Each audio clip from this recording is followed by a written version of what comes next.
सखी हमरो भौजैया ठोरवा बड़ी चुकुल खोरवाना। सखी हमरो भौजैया ठोरवा बड़ी चुकुल खोरवाना।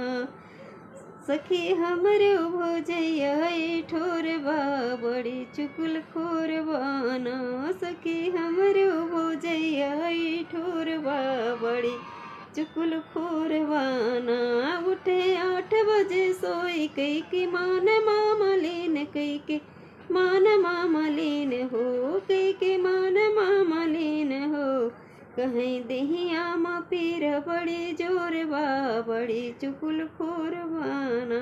कहीं दहिया में पीर बड़ी जोरवा बड़ी चुकुल खोरवाना। सखी हमरो भौजैया ने ठोरवा बड़ी चुकुल खोरवाना।